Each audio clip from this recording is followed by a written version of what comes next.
사랑하는 형제자매 여러분, 이 시간에는 마른 풀과 시든 꽃들에 대한 하나님의 말씀을 전하도록 하겠습니다. 풀은 마르고 꽃은 시든다는 본문 성경 말씀을 따라서 여기 제목은 마른 풀과 시든 꽃들이라고 정했지만 이 말씀은 어디까지나 식물학자들의 관찰거리나 원에 재배하는 화원 주인의 푸념이 아니고 그 이상, 더 이상 이것은 인생들의 모든 육체를 한낱 풀에 비한 말씀이고 인간 육체의 찬란한 부귀영화가 일개 꽃 한 송이에 지나지 않는다는 사실을 전하면서 이렇게 인간 만사가 허망하고 부질없지만 그래도 하나님의 말씀은 영원히 존재한다는 사실을 설파하고 싶습니다. 덧없는 세월은 하염없이 흘러 지나가고 세월의 무상함을 따라 우리 인생도 타박타박 아쉬움을 남긴 채 흘러갈 것이기에 이럴 때일수록 사람들은 인생 목영가나 허사가를 부르며 긴 한숨을 몰아쉬고 너나 없이 철학자 같은 인생이 되는 것입니다.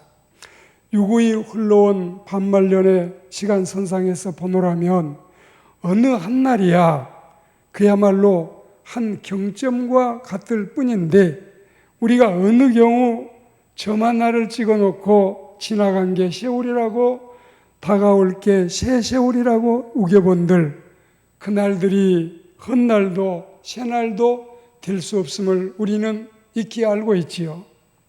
전도서 1장 4절 말씀대로 한 세대는 가고 한 세대는 오되 땅은 영원히 있도다.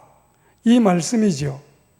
그리고 이 말씀에 이어지는 말씀을 보면 해는 뜨고 해는 지되 그 떴던 곳으로 빨리 돌아가고 바람은 남으로 불다가 북으로 돌아가며 이리 돌며 저리 돌아 바람은 그 불던 곳으로 돌아가고 모든 강물은 다 바다로 흐르되 바다를 채우지 못하며 강물은 어느 곳으로 흐르든지 그리로 연하여 흐르느니라. 그리고 이제 8절 말씀해 보시면 모든 만물이 피곤하다는 것을 사람이 다 말할 수 없나니 눈은 보아도 족함이 없고 귀는 들어도 차지 아니하는도다. 이렇게 말씀했고 9절에 보시면 이미 있던 것이 후에 다시 있겠고 이미 한 일을 후에 다시 할지라. 해 아래는 새 것이 없나니 무엇을 가르쳐 이르기를 보라 이것이 새 것이라 할 것이 있으랴. 우리가 있기 오래전 세대들에도 이미 있었느니라. 이렇게 말씀하셨습니다. 그리고 9년이 가고 10년이 온다는 감에도 우리네 인생이 어디론가 쉴 새 없이 끝없이 지나간다는 것을 말하지 않겠습니까? 시간도 생명도 역사도 끝없는 전쟁을 계속하며 쉴 사이 없이 지나가고 있다는 진실이 아니겠습니까? 그래서 우리가 흘러가는 시간과 세월과 함께 허망하게 사라지지 않을 영원히 남은 보람있고 가치 있는 삶을 살아야만이 허무탄생의 인생이 아닌 나는 선한 싸움을 다 싸웠다, 그 싸움을 잘 싸웠다 이렇게 우리가 마음속에 다짐하고 하나님 앞에 설 수가 있겠습니다. 나의 달려갈 길도 다 마쳤다. 믿음도 지켰다.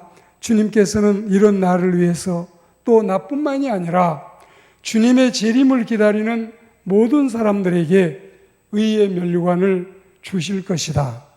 이런 이 사도의 믿음이 우리의 믿음이 되고 사도의 고백이 우리의 고백이 되어야 되겠습니다. 그리고 우리는 당당히 이런 마음의 자세를 가질 때 우리의 생을 당당하게 그리고 떳떳하게 마감할 수 있겠습니다. 세월이 결코 허망하지 아니하며 날마다 달마다 해마다 신선하고 새로운 마음으로 참된 인생길을 달려갈 수 있는 충분한 가치와 명분이 있다는 사실을 제발 우리가 좀 알고 살았으면 좋겠습니다. 그래서 하나님의 말씀은 이 세상도 지나가고 그 정욕도 지나가되 오직 하나님의 뜻을 행하는 자는 영원히 거한다고 말씀했습니다. 이 점을 염두하고 오늘 말씀을 더 귀담아 들어보십시오. 첫째는 풀 같고 꽃 같은 인생의 한계를 깨닫고 살아야 되지 않을까? 이 말씀에 말하는 자의 소리여 이르되 외치라. 그럼 내가 뭐라고 외칠까요? 이렇게 외쳐라면서 모든 육체는 풀이요 그 모든 아름다움은 들판에 피어난 꽃과 같으니 풀도 마른다 꽃도 시든다.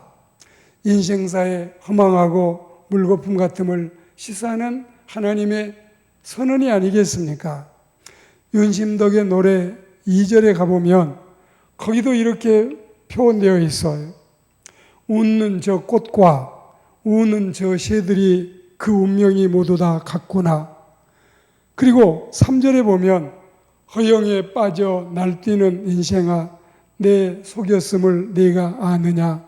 세상의 것은 너에게 허무니 너 죽은 후는 모두 다 없도다. 눈물로 된 이 세상이 나 죽으면 그만일까? 행복 찾는 인생들아 너 찾는 것 허무. 노랫말이 이렇게 되어 있는데 그러니까 하나님이 없이 사는 인생사가 가장 뼈저리게 처절하리만큼 적나라하게 사실적으로 묘사된 부분이 윤심덕의 노래가 아닐까 싶습니다. 삶에 몰두한 가련한 인생사가 칼 위에 춤꾼 같도다. 우리네 인생이 절망의 깊은 계곡을 걸어보아야만이 희망의 동산이 있다는 사실을 알 수가 있고 낙천적인 생명나라가 있음을 알게 될 것입니다. 기독교는 처절하고 극단적인 비관론 속에서 가장 완벽하고 가장 낙관적인 새로운 꽃이 피어나는 세계이기 때문에 그러한 것입니다. 우리가 풀밭에 풀 같고 우리가 꽃밭에 꽃 같은 이 허물을 알아야만 비로소 그때 황금길도 알고 진주문도 알고 수정같이 맑고 맑은 크리스탈 유리바다도 알게 될 것입니다. 요한계시록 21장 10절에서 27절까지 그 찬란한 세계를 그때 우리는 비로소 깨닫게 될 것입니다. 그리고 두 번째로 영원하신 하나님의 말씀을 신뢰하고 의지하고 살아야 되겠습니다. 마른 풀 그리고 시든 꽃 가운데서 변치 않고 영원토록 위풍당당하게 서 있는 저 하나님의 신령한 말씀을 그 말씀의 위력을 보십시오.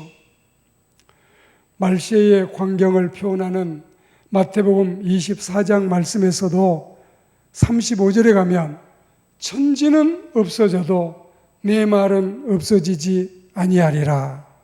그리고 마태복음 5장 18절에 보시면 천지가 없어지기 전에는 율법의 1점 유릭도 결코 없어지지 아니하리라고 그리고 다 이루리라고 말씀을 하셨습니다. 물론 같은 맥락에서 비롯된 복음서의 말씀이지만 또 누가복음 16장에 가면은 거기에 이런 말씀이 있어요. 그러나 율법의 한 획이 떨어짐보다 천지가 없어짐이 쉬우리라. 자, 천지가 사라지는 것이 더 쉽지 하나님의 말씀은 점 하나도 요도 하나도 영원히 없어지지 않고 변하지 않음을 말씀하고 있는 것입니다. 오늘 말씀은 인생의 허무만 타다는 게 아니라 하나님의 말씀의 영원함을 예찬하고 극찬하는 여기에 중요한 포커스를 맞춰야 되겠습니다. 우리는 이 히브리서 4장의 말씀처럼 살아있는 하나님의 말씀, 활력이 철철 흘러넘치는 하나님의 말씀, 오른쪽 왼쪽 양쪽에 날선 어떤 검보다도 예리한 하나님의 말씀, 그리고 혼이나 영이나 골수나 관절이나 다 찔러 쪼개는 하나님의 말씀, 또 사람의 마음과 사람의 생각과 사람의 뜻도 다 판단하시는 하나님의 말씀, 지으신 모든 것이 다 드러나게 하시는 하나님의 말씀, 만물이 벌거벗은 것 같이 드러나게 하시는 그 말씀이 바로 영원히 마르지도 않고 영원히 시들지도 않고 쉬하지도 않고 변하지도 않고 없어지지도 아니하는 이 말씀이 우리에게 선물로 주어졌다는 사실은 말할 수 없는 대단한 은총이요 하나님께 영광 돌릴 참 밑거리가 아닐 수 없습니다. 이 말씀이면 넉넉하고 이 말씀이면 충분하지 달리 뭐가 더 필요하겠습니까? 오늘 한 가지 더 말씀을 드리는데 이 허망한 인생을 보람있고 가치있게 살자는 메시지입니다. 이사야 40장 6절, 7절, 8절의 말씀의 깊은 뜻은 인생의 허무함과 하나님의 말씀의 영원성을 강하게 시사하면서도 인생과 시간과 세월과 그리고 역사에 대해서 우리가 어떻게 살아야 할 것인가를 분명히 가르쳐주는 미션이 아닐 수 없습니다. 정말 우리 하나님의 말씀은 잔잔하면서도 은은하면서도 시사하는 바가 크지 않을 수 없습니다. 그렇습니다. 꽃도 피면 지고 사람도 나면 죽지만 이런 허무한 법칙을 생명 있는 것들이 피할 수 없지만 그러나 하나님의 말씀은 다르다 이거예요. 화무 11홍 권불 10년 사람들은 말하며 붉은 꽃도 열흘 이상 피기 어렵고 권력도 10수년이면 빼앗긴다는 그런 말을 하지만 우리 하나님의 말씀은 이와는 다르다는 사실입니다. 여러분 우리가 단양에 가서 사인함에 보면 이 역동 우탁에 탄노가라는 늙음을 한탄하는 시가 있지 않습니까? 한 손에 가시 쥐고 또 한 손에 막대 들고 늙는 길 가시로 막고 오는 백발 막대로 치렸더니 백발이 제 먼저 알고 지름길로 오더라. 춘산에 눈 녹인 바람 건듯 불고 간데 없다. 잠시만 빌려다가 머리 위에 붉게 하여 귀 밑에 해묵은 소리를 녹여볼까 하노라. 그리고 늙지 말고 다시 젊어져 보려 했더니 청춘이 날 속이고 백발이 다 되었구나. 이따금 꽃밭을 지날 때면 죄 지은 듯 하여라. 그러니까 자 이런 예시들 몇 편을 소개했는데 우리는 이 허망한 날들을 탄식만 하다 간다면 또 무상하다고 서글프게만 생각하고 살다가 허망하게 간다면 우리는 하나님의 바라는 뜻이 우리 생에서 이루어질 수가 없지요. 시간에 대한 우리의 각성, 이해가 필요하고 내게 맡겨진 시간은 제한과 한계가 있음을 깨달아야 되고 시간과 세월은 붙잡아 둘 수가 없는 것이니 내 인생의 세월도 사실 예고 없이 끝난다는 사실을 분명히 직시하고 세월이 인생이고 인생이고 세월이니 우리 인간의 연한과 세월은 하나님만이 주관자라는 사실을 알아야 되겠습니다. 이 점이 가장 중요해요. 내가 내 마음대로 할 수 있는 게 아니에요. 세월 그것 흘러가도 빨리 흘러가고 쉼없이 흘러가지요. 그래서 제 말이 인생은 여행이고 여행이 곧 인생이다 하고 살고 있는데 이와 같이 견주어서 세월은 생명이다. 생명은 세월과 함께 종점을 향해 달리고 있다. 그런 뜻이지요. 그러니까 세월에 대한 바른 이해, 바른 자세가 필요한 거예요. 세월을 아끼고 세월에 대해서 지혜로운 사람이 되고 그리고 세월을 선용해야 되겠고 세월 앞에 성실하고 근면해야 되겠습니다. 때가 오면 놓치지 말고 기회가 오면 붙잡으십시오. 시간 약속 앞에서는 태평이가 되지 말고 신중이가 되십시오.